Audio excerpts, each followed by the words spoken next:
executive engineering tutor, and I'll be going over the loops concepts.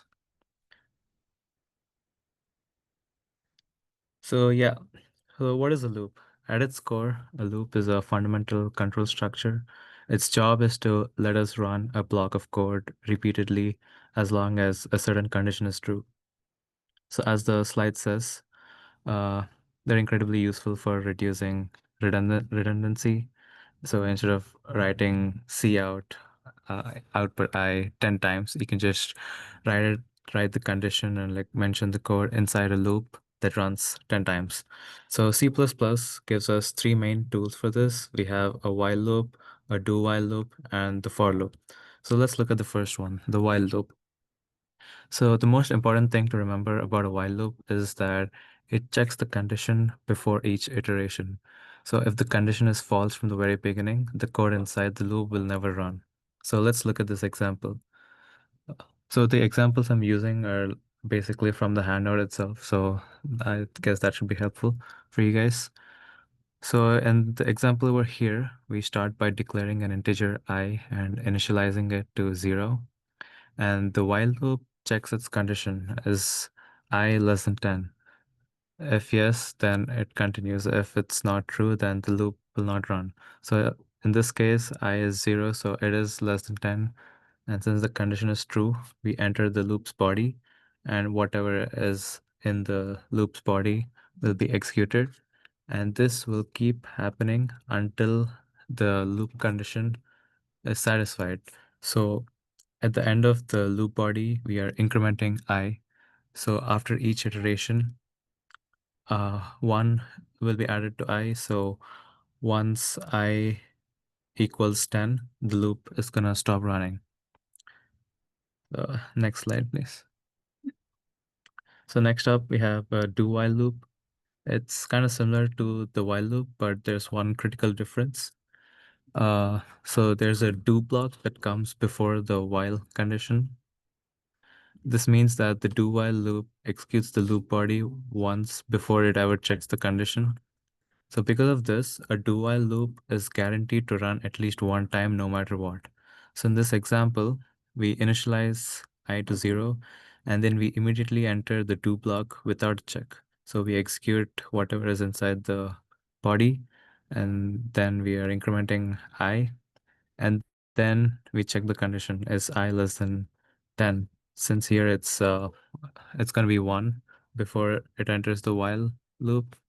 Uh, it still satisfies the condition, so it's going to run the loop and it's going to keep doing that until the loop is not satisfied.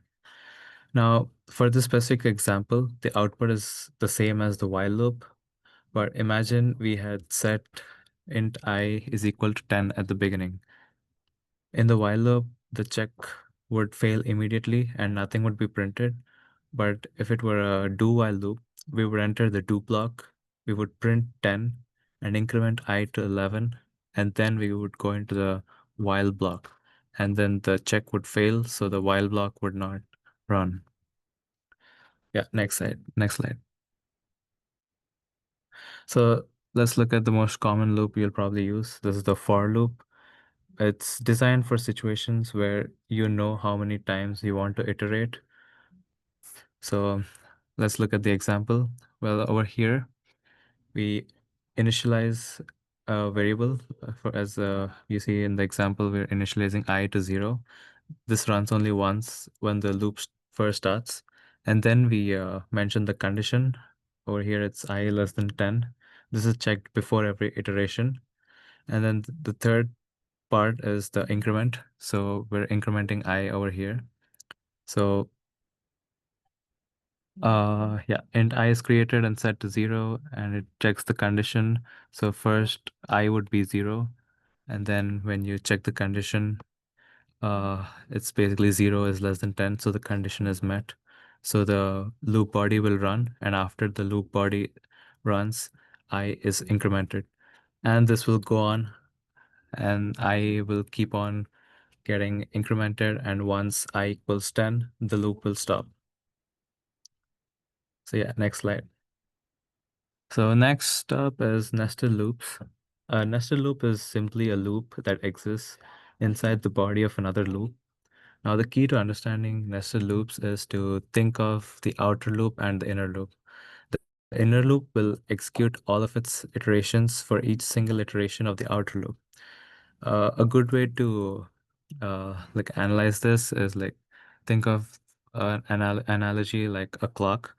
Now, the outer loop is like the hour hand, and the inner loop is like the minutes hand. So for every 1 hour that passes, the minute hand has to go through all 60 minutes, right? So it's kind of something like that. So let's look at the example over here. So we have two for loops. The outer loop, we are initializing I, and there's a condition that says I less than 3, and then we're incrementing I. And then we have a loop inside that loop where we initialize J, and there's another condition, and we're incrementing J. So in this loop, whatever is inside the J will be run. And then after J equals 4, I will be incremented. And then J will run again 4 times. And then I will be incremented again, and so on. So can anyone guess what the output of this code might look like?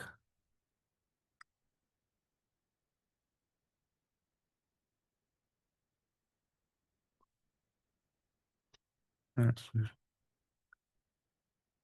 Like a table? Yeah, but like what the output is exactly, like what numbers will it print?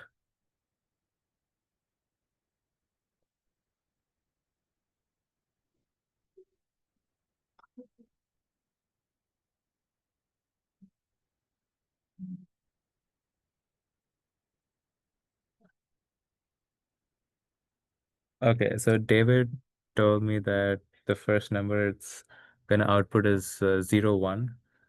Could you explain why it's gonna output 0, 1 first? Oh yeah, no, it's 0, 0. I looked at it wrong. Oh yeah. So yeah, I is initially 0, J is also initially 0, so the first number would be 0, 0, and then it's gonna continue similarly. So yeah, that's it about nested loops. So let's go to the next slide. So here are some more examples from the handouts. Uh, these are different applications with the loops. So I'm not gonna go over all of them, so you guys can like pick one and like I can explain one example.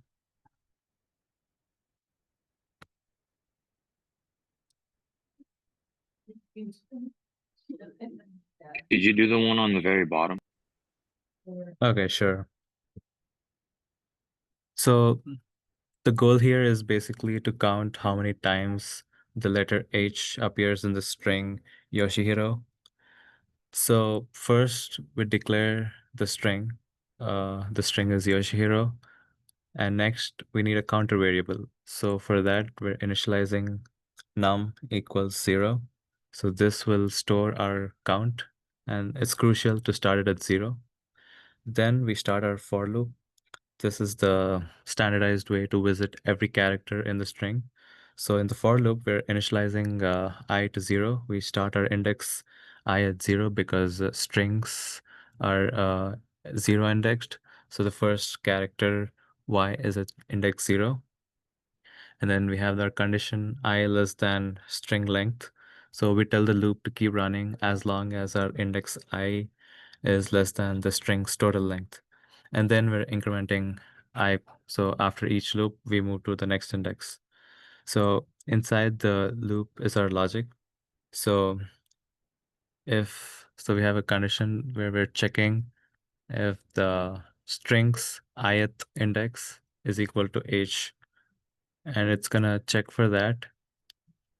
And uh, if it equals to h, then we increment our num variable. If it does not equal to h, then we do not increment our num variable. So it's gonna keep running that loop. It's gonna check each and every index of the string, and whenever it encounters an h, it will increment our num. So by the end of the loop, whatever number you have in the num variable would be the number of times H has occurred in the string. So that's basically how it works. Yeah, let's see. Why wouldn't it be string length -1? Why do you think it should be string length -1?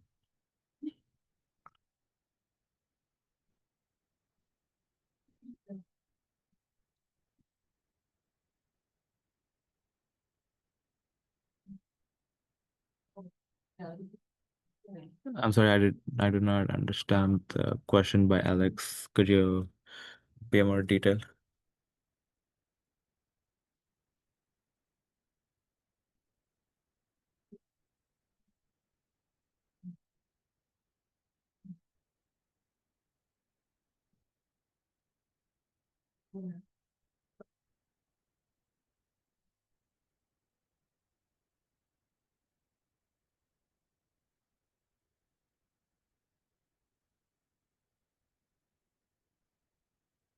Could you expand more on that question?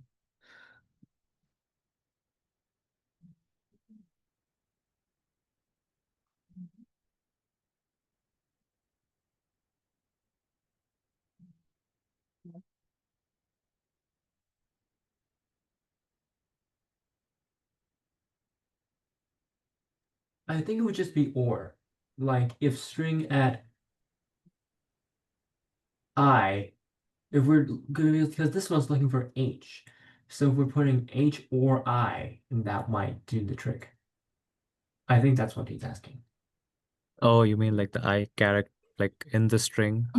Yeah, I think so. I think so. Yeah, sorry. It was another question on the handout, and I think the Maverick person was, I think that's why they were Okay, okay. putting number -1.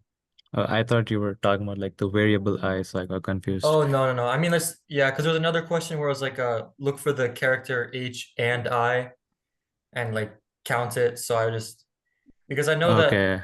For Yeah. Maverick's question, I think why wouldn't it be string dot length -1? It would just be because you want to include that string dot length -1. So if you could do string dot length -1, but you would have to be less than or equals to. Yeah, to answer the question by Alex, like if you were to check the I character, then it wouldn't be and it would be or because you're checking for both characters, like either of them would satisfy the condition, so it should be or. oh, okay, okay. Yeah.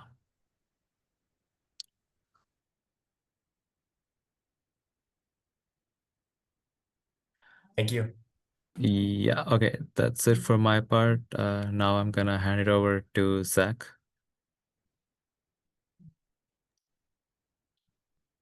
Okay, so we're just going to go over some object-oriented programming basics. So I would say, let's see, on a scale of 1 to 10, if you put in the chat, like, how comfortable are you guys with classes? Is this like a new topic that you're just learning, or has it been like a week?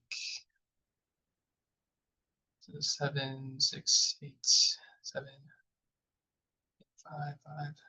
Okay, so we have some experience with these topics. Okay. So some people used it in different languages. So yeah, I always have to come back and look at the syntax for jumping between languages, but I'm just going to go over some of the most important elements and what each element means. So classes in general, these are just user-defined data types that serve as a blueprint for creating objects. So for important components of a program, you might want to split certain data, like a SUV versus a truck. So you might make a truck class and then an SUV class, and that those both inherit from a car class. So it's just basically splitting data and where each component has different functionalities and members. So And it also allows programmers to use the ideas such as inheritance, encapsulation, and polymorphism. And let's see, so if we look at this class, the library class, this is defined in one file right now, but we'll go over like project structures such as .h files and .cpp files. So a member is just variables and functions that compose the class. So, and they can have different access specifiers, such as private, protected, and public. And the idea is that it can be variables or functions. So this add book function is also a member of the library class. And for each access specifier, we have private. So only the class is able to access the member. So such as the functions that are in the class, like add book. If add book wanted to access the books vector or total books, it could. But if you create an object, say like in main, and you tried to access uh, the books vector or total books integer, then it would not allow you to, unless you specify a getter helper function to get that private member. And then there's also the protected access specifier. So this allows the member to only be accessible to the class itself and any of the child classes. So say if library had a child class book and book wanted to access the librarian name, it could do that if book inherits library. And we also have public. It's probably the most common that you've seen. This makes it so that you're able to access any of the specified members of the class anywhere that the object is accessible. So now we'll go a little bit into the project structure, like .h files versus .cpp files. And this is just good practice for when you're creating projects. So this is the same class that I had before, but now it is structured more in two different files. So we have the .h file. This is more for declaring functions and classes. So we see that we have the same structure that we had before, but the functions like the constructor and this add book function don't have a body. They're not initialized. That's the main purpose of the .h file is to just declare all the members in the class. And if we look at the .cpp file, we have these functions are initialized. So now that add book has a body and the get total books has a body, and also the constructor has a body as well, just prints out the library was initialized. And see if we continue here. .h file has include guards, and the purpose of these guards is basically just to make sure that when you're compiling your project, that the .h file is not included in more than one .cpp file, or there's no duplicate declarations. So the main purpose or for a .h file is that it's going to include all of the code that is in the .h file in the .cpp file when you compile it. So the .cpp file will be able to access everything that the .h file has. As you can see, it has the .cpp file has an include library.h. So it's going to include all of this code here that declares every function and class that's initialized in the .cpp file. And let's see, we got a question. Okay, he said never mind.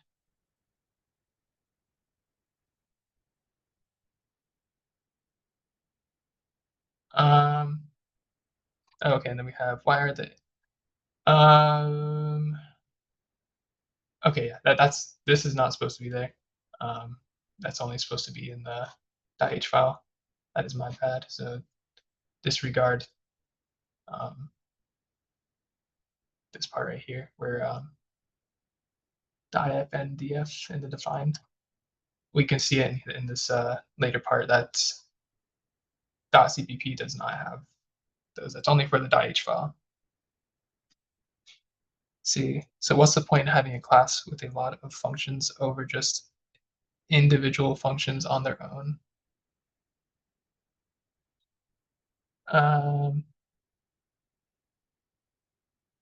See, Zach, can you elaborate on that question? See.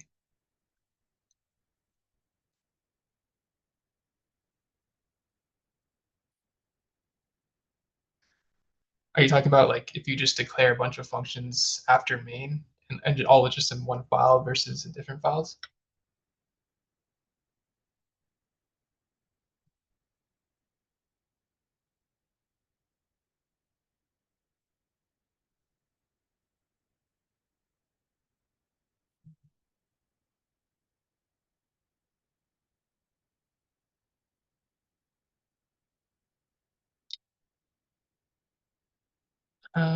It's like so the other sensor in that way. Yeah, we don't have every function declared in say main.cpp as just good practice for general programming. We want to have all of the declarations in .h files as projects can get really big, and especially for one of the classes that I took, if I had everything in one file, it would be a nightmare to sift through and find bugs that were occurring in my program. So splitting those will definitely be helpful. It says like in Python, let's say I have def high and def by. What's the point in having them in a class and not just by themselves? Yeah, so having them in a class, it depends on what the function of the class is. Like if you have a library class and you have a function add book and delete book, those directly correlate to a library. Like you wouldn't want those functions to be accessible by another class, say like amusement park. The amusement park class would have no business calling those functions in the first place. So we would want to split those classes and have a class have its own functions that relate to the class.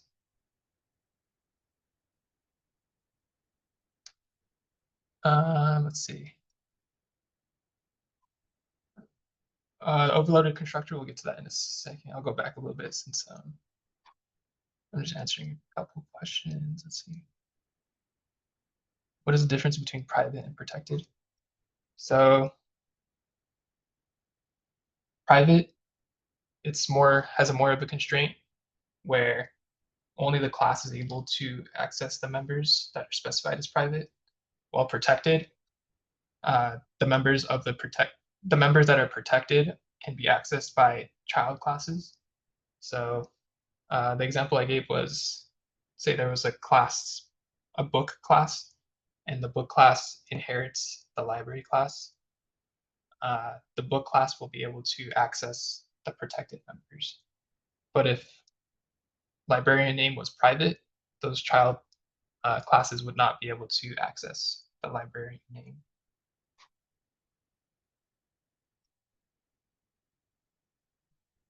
And just let me know if that did not answer your question. But what is a vector and will it be on the exam? How many of you have seen vector? If you haven't seen it in class yet, then I do not think it will be on your exam. But okay. Don't see the vector.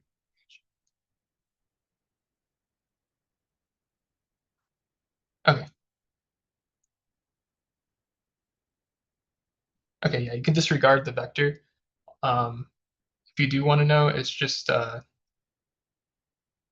basically just an array. If you've heard of an array, it's a list.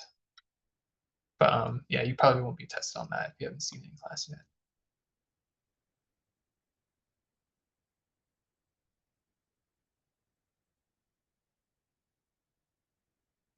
Let's see.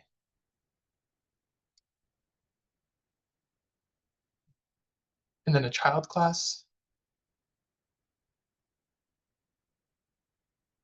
See, someone wanted me to define the child class again. I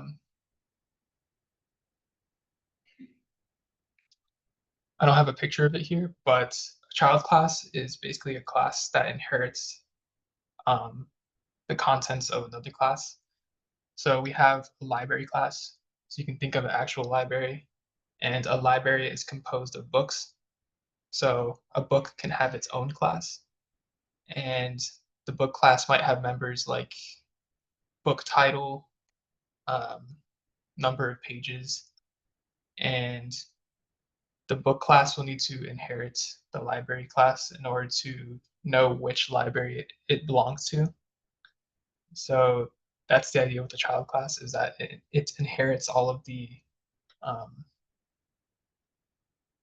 members of its parent class, except for the private members, because those are only used by the parent class.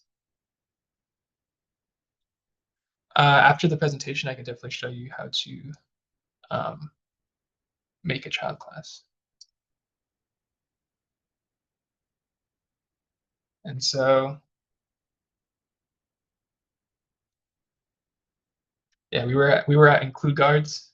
So this makes sure that the H file is not included more than once, so there's not duplicate declarations.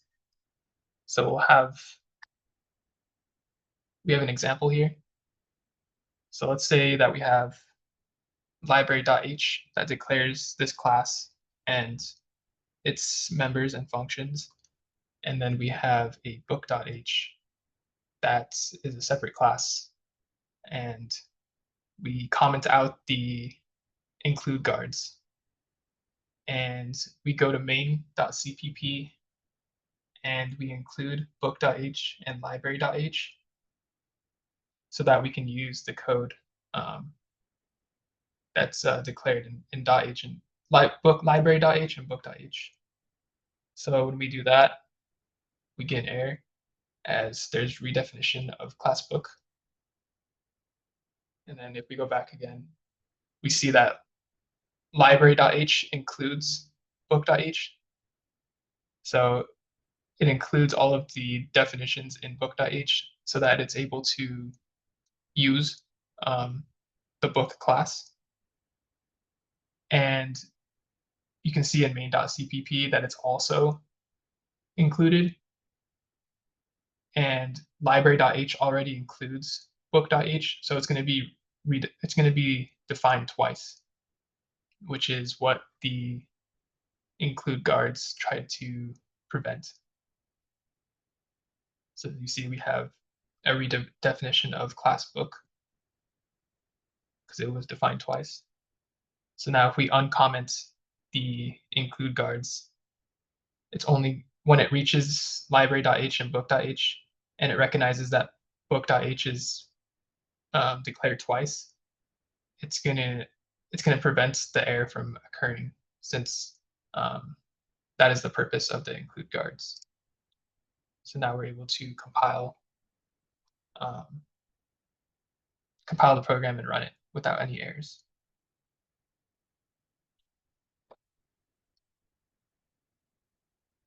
And then just a quick note that library.h already includes book.h. So in main.cpp, you would only need to include library.h. Let's see, in what case would you use instead of just defining the function in its own class? So the point of the double colon is me go back here. The point of the double colon is to, and then that has the arrow on it, so do that.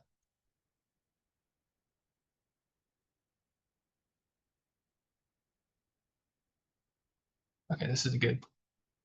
So we have library.cpp and library.h.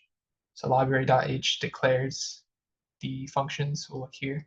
We have the constructor and an overloaded constructor, and we'll get to overloaded constructor in a second. But we can see that in this .cpp, we need to let the program know that we're accessing the library class. So we need to use these double semicolons to refer to the functions that are in the library class. And the purpose to do this is it's what you need to do when you split the files in a .h and .cpp. So you can definitely define library constructor in the library class, but if you're splitting your project up into a .h and .cpp files, this is the structure that you'll have to follow. And this is generally good for large projects. So now we'll go over what a constructor and a destructor is. So a constructor is just a special member function of a class that is automatically called when an object is created. So in the library class, in the .h file, I declared library library function, and constructors are always named the same as their class. So we have library and library. And then in the .cpp file, we have the initialization of the library function. So whenever we create a library object, it's going to call this default constructor. And what an overloaded constructor is when you have when you have another function that has the same name but different parameters. So we have this other library overloaded constructor defined in the .h that has a vector of books. You can just say a list and an integer of total books in the library. So this is another constructor, but you're able to provide parameters that are set in the constructor when you create the object. So when we call this overloaded constructor, we set the books that were passed into the function to the books value of the class, and the same for total books as well. And the this someone asked, what does the this arrow mean? This arrow makes sure that it's referring to the books variable in the class. So if we have in the library class, we have this books vector variable. The this makes sure that it's referring to that books variable instead of the books parameter. So you don't have to name them the same. Like you wouldn't have to use this arrow books if the parameter name was, say, capital B books. See, what would creating an object look like? Let's see. Do I have main here? Yeah, so we have main.cpp. And here I create a library object. So we have library, and then you all are able to see my cursor, right?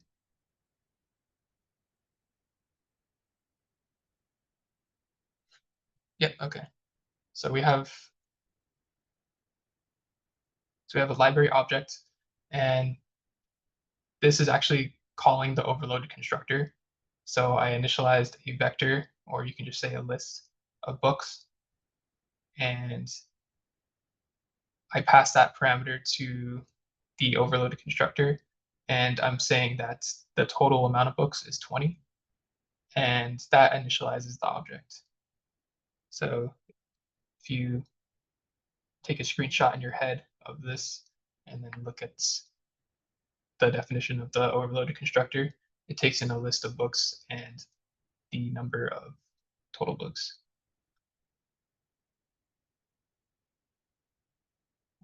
So that's the what creating an object look like. And then we have a destructor.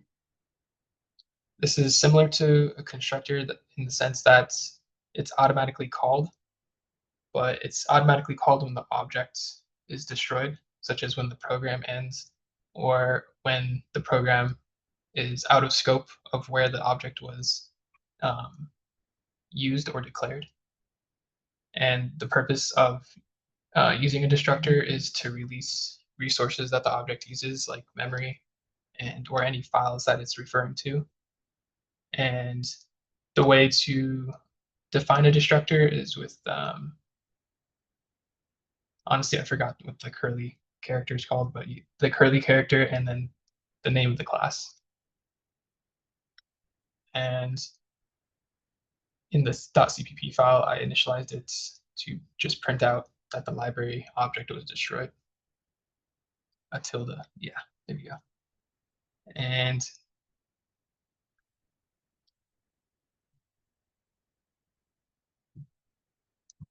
then just to get a fundamental understanding of like what's going on when you compile d.h and .cpp files is that whatever when you're using G++, and just to make sure, do you all use G++ as your compiler, or how does he make you run your programs?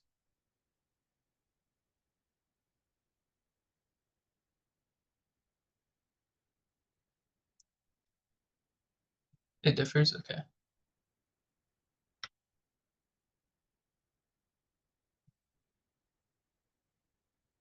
Okay, so it varies by student. I personally I haven't used Replit, I think that's how you say it, or Replit. But this is a general process. I think one student said that Replit uses G++. So just what happens when you compile a program is that the main.cpp or the .cpp files turn into machine code, and that the computer can interpret, and it makes a temporary object file. And same goes for all .cpp files. And for the .h files, all the code in the .h files get inserted into the other files, the .cpp files, so they're able to use the code in the .h files.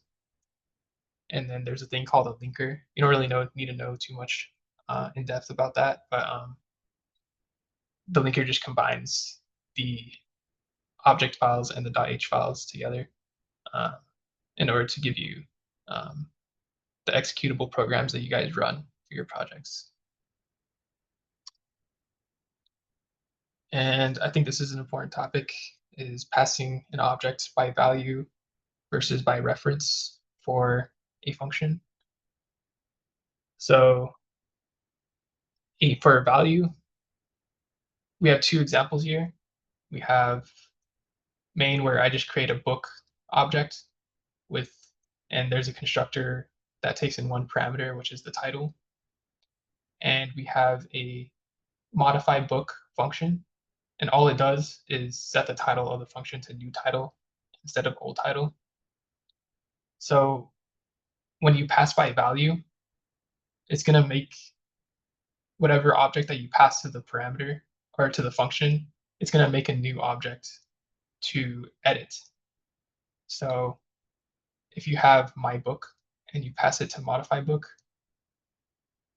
when you go into the modify book function, it's going to create a new object B, and it's not going to edit the original caller object, my book. So what do you guys think is going to be printed out after you call modify book? for pass by value.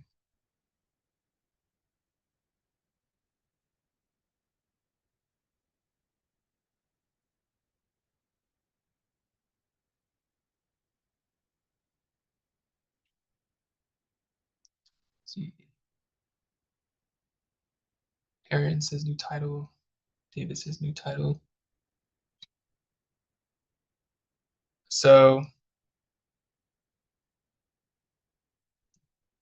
when we create, so we're creating a new object here, right? So it'd be my book old title.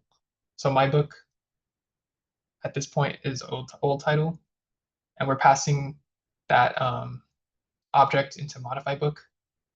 And you can see that modify book is taking the object value as a parameter instead of a reference, as you can see down here. And so it's going to create a copy of my book, but it's not going to affect the original object that was passed in. It's just gonna create a copy. And so this is actually going to return old title. It's going to say modified book title, and it's going to print out old title. Because in the function, this new object that was copied, since it was passed by value, is going to be new title. But once it returns from that function, it's going to destroy that copied or newly created object that was created in the function. And it's going to return to main. And it's going to still have the same, my book is still going to have the same title. And for reference, this is where you all would be right that new title would actually be the new title of my book. So when you pass a object by reference, no new object is created. So the purpose of the ampersand is to get the address of the object itself in memory, and that's what you're going to edit, or that's what it points to. So whatever you do to that object, it's going to change the title of that object. So yeah, you all are right for this one, is that it'll print new title.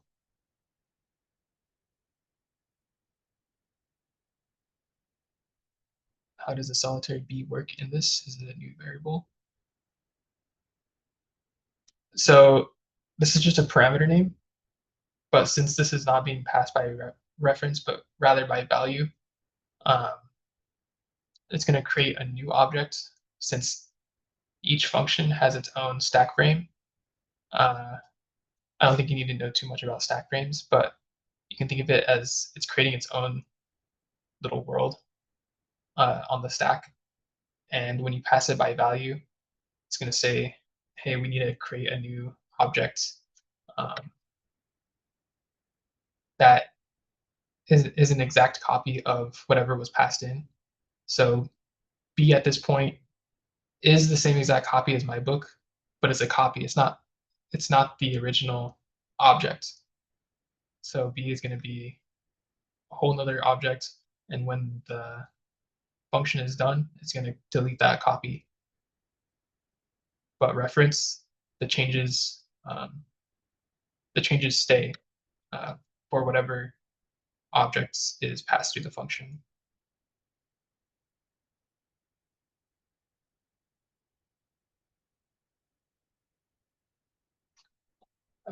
Is there a class that the pictures are not seeing?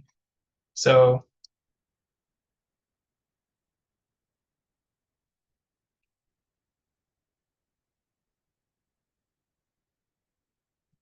do I have a picture of it here? I do not have a picture, but it's going to be the same book class, but we have a new function called set title. This is a get title. So you'll have set title, which just takes in a title as a parameter and sets whatever object is passed to that title. So there's no new class, just an example function. And does anyone else have any questions about that?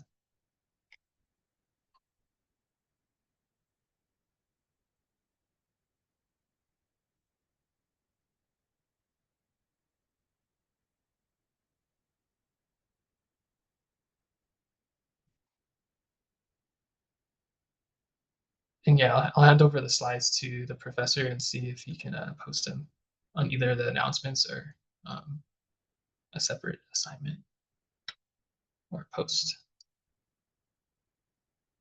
All right.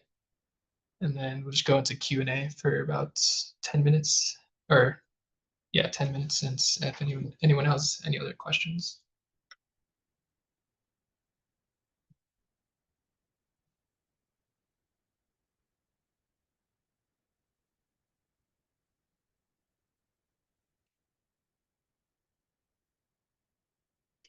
Can you give us the Google Drive link? Oh, that is true. It's tomorrow, right?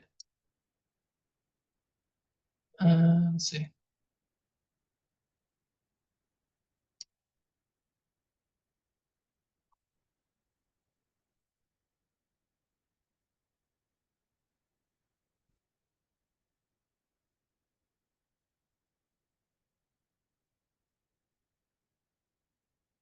So when you pass byte value, how would you see out the new title when passing byte value?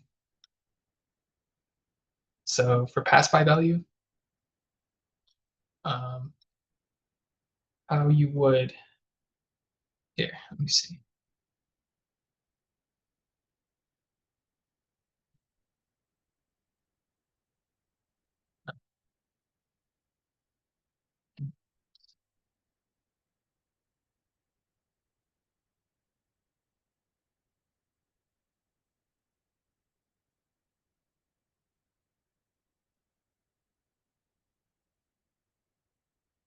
All right. So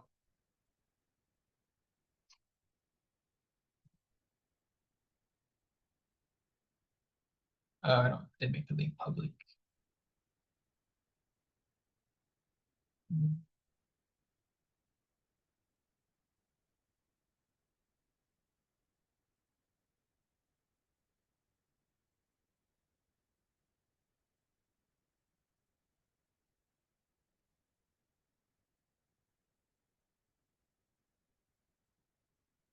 Actually, I'll just do anyone with the link can look at it.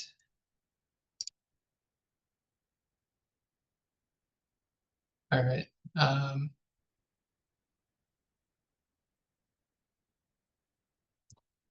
See, the first question is,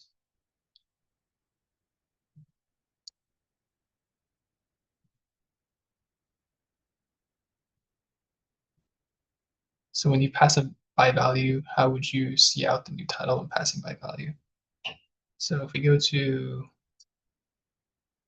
so here's the function for set title.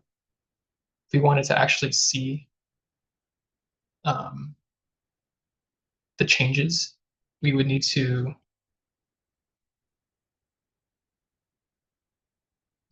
change the, we would actually need to return the copied or newly created object. So if we see here in main,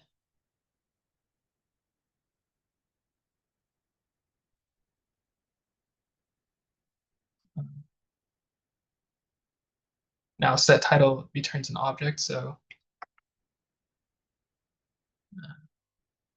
value.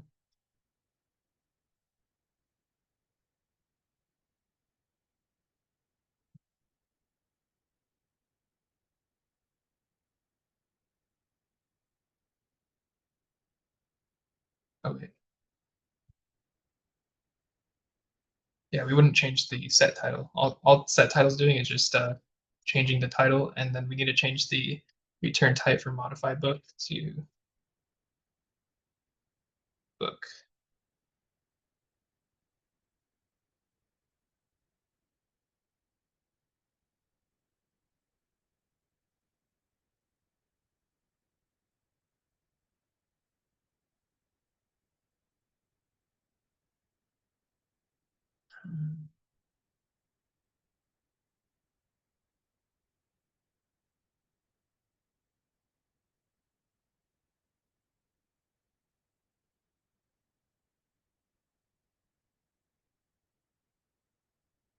Yeah, I might have one thing.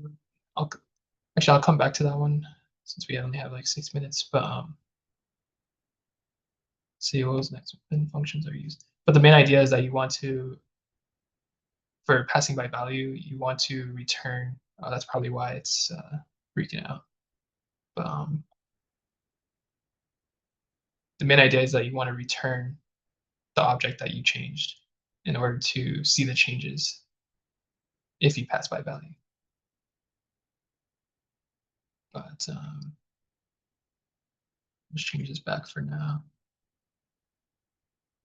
Let's see, could you please talk about the overloaded constructor again? I would like to ask in .h files, the function will have parameter list or not. For overloaded constructors, yes, you would have a parameter list. Let's see, I can show you here. So whether you declare a constructor or not, there's always going to be a constructor with no parameters. So an overloaded constructor is just any constructor that has parameters. So this overloaded constructor has 2 parameters.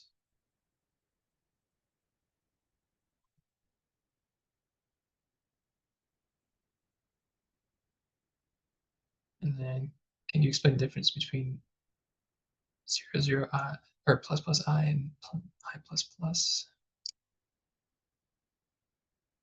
Yeah, I can go over that.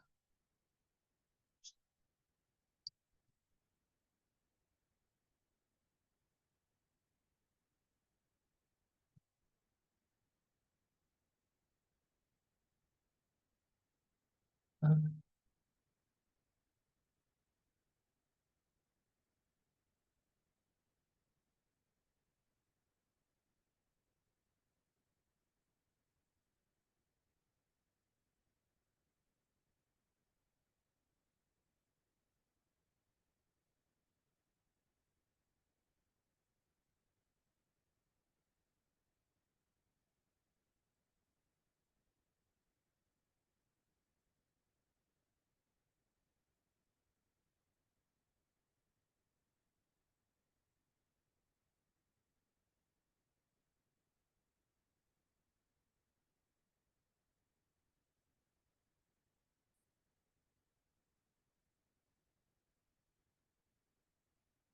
Did I forget?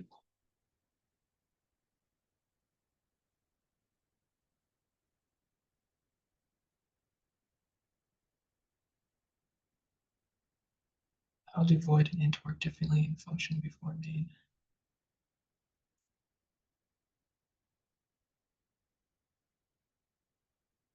Okay, I think Zach answered your question.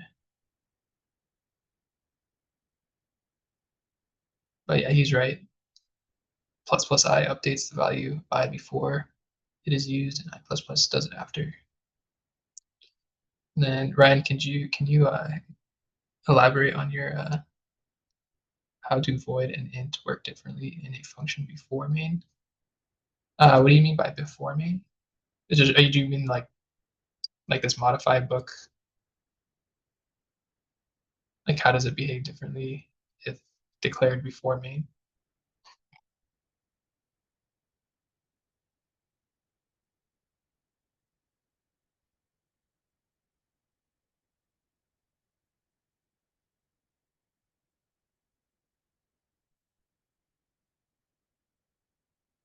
Oh, okay, yeah.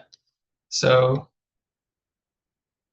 the reason why main returns an int is mostly for error codes. So if return 0, that means your program was successful. Otherwise, there's something going on.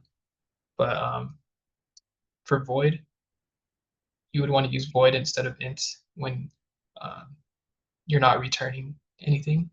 So for this modified book function, I'm not actually returning an object. All I'm doing is setting the title. And since we're passing by reference, we're actually changing the title without actually having to return anything, which is why it's void. So void just means you're not returning anything, but you're still able to perform actions in the function. Yeah, void does not return any value.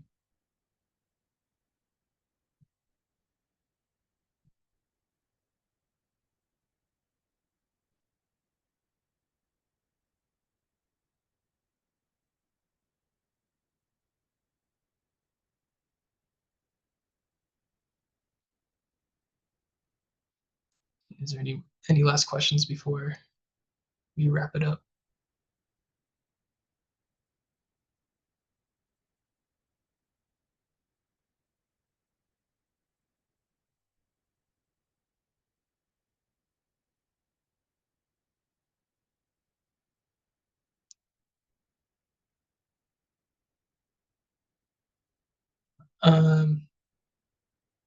By display, do you mean like print out a value?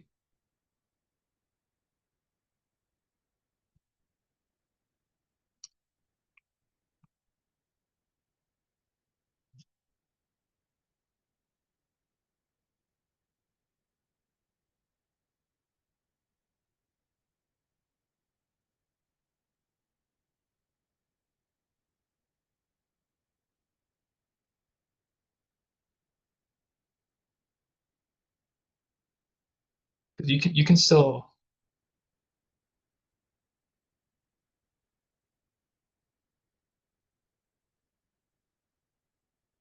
So no, what does it mean to not have a return value? So let's see. So we have int non equals 0.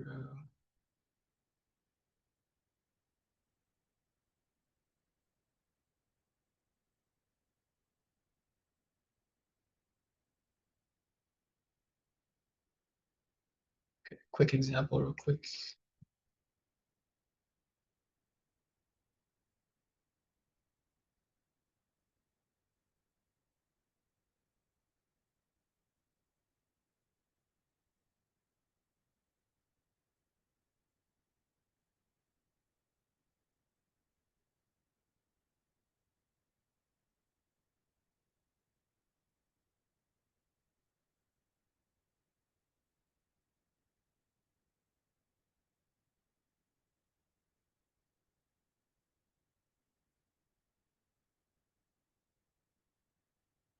So if we have these two functions where there's an add function that returns an integer, and we have a void function that doesn't return anything, and then we call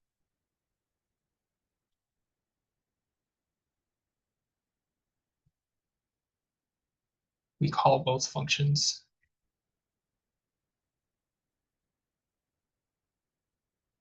This first add function is going to take whatever a is and b, and it's going to return their sum. So a plus b, which is 5 in this case. I just make this 1, so it's not confusing. But so it's going to return 1 plus 5, which is 6. But for this void function add no return, it's going to set a new integer value c equal to 1 plus 5, which is 6, but it's not going to return anything. So this function is basically useless because we're not returning a value. But where a void function might be handy is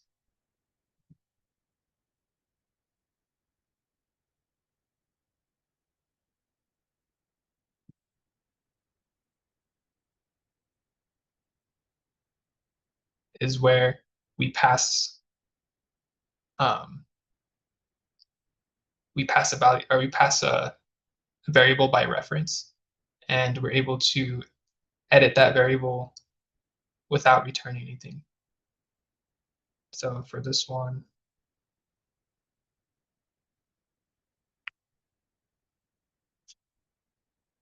and we'll just see how it's A.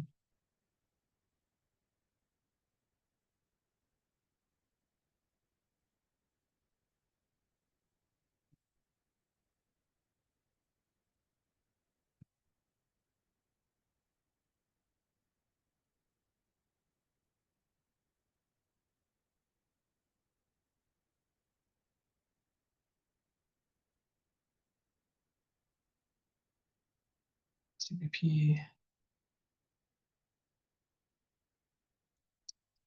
I think these do need to come before main.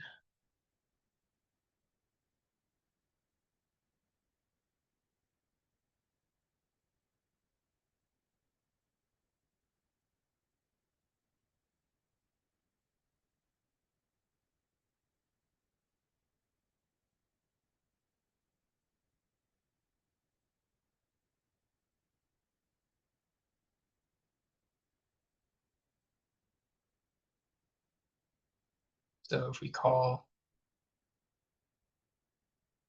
let's see, where does that pronounce?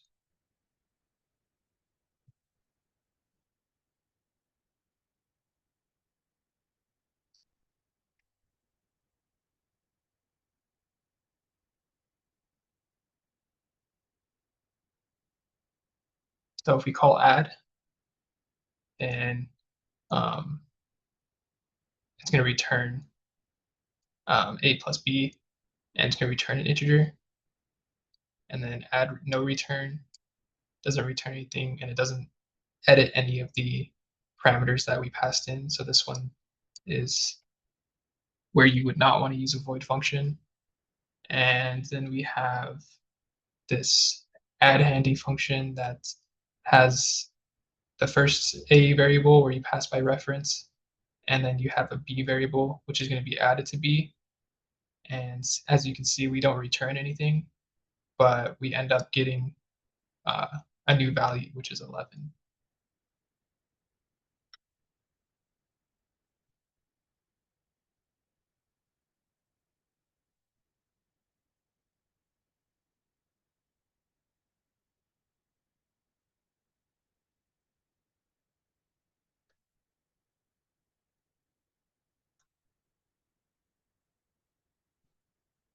And hopefully that answered your question, Ryan. Sorry if that took a little longer, but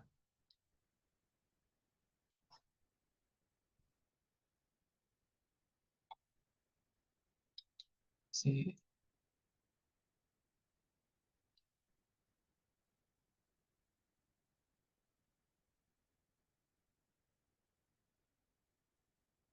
In the loops chapter, the loops had an exit command. Could you explain how to use this and what it is?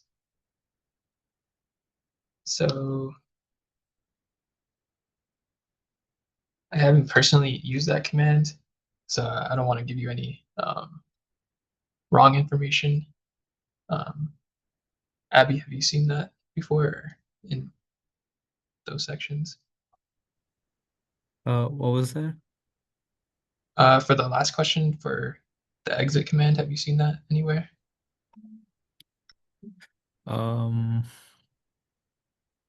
I'm not sure. Okay.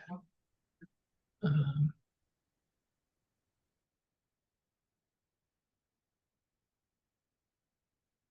oh, yeah. Are you referring to continue and break?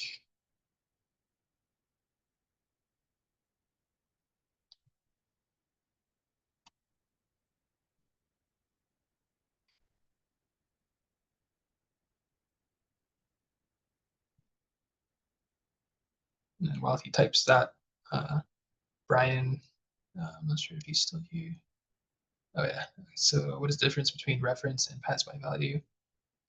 So the main difference is that for pass by value,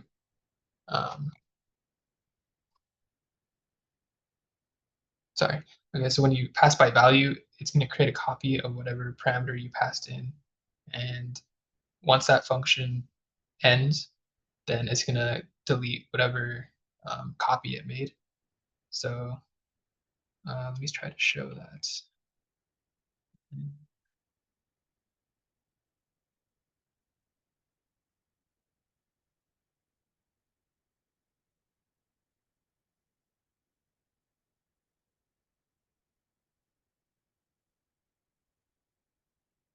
I guess I do have it here.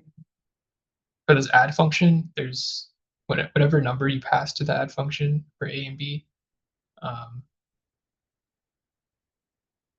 or it'd actually be for this function. For the add no return, whatever you pass as a and b is going to be a copy.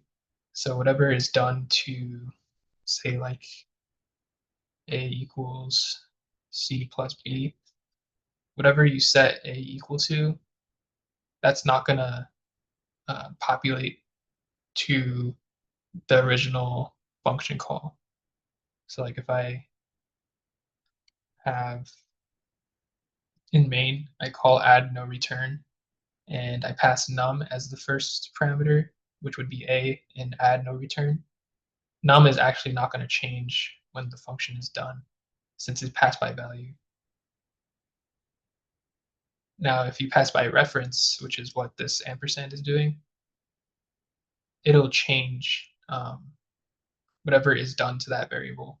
So for add handy, if I pass in num, it's going to replace a, and whatever is done to a is what is going to be changed, which is why it prints 11 instead of 6.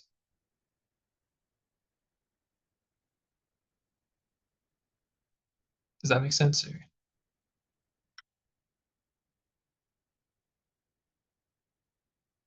Okay. Yeah, and if there's no more questions, I think we're gonna wrap it up here. But yeah, I'll definitely see how can I get the recording to you guys quickly. Oh, I guess you all do have a Discord, right? So I can post in the Discord the recording as well, if that would be helpful for you guys. And also the slides as well. I'll post that there as well. But Thank you very much. yeah, no problem. Good luck on your guys' test. Thank you. Thank Yeah, you. thank you for coming. Yeah, no problem. Have a good night. You too.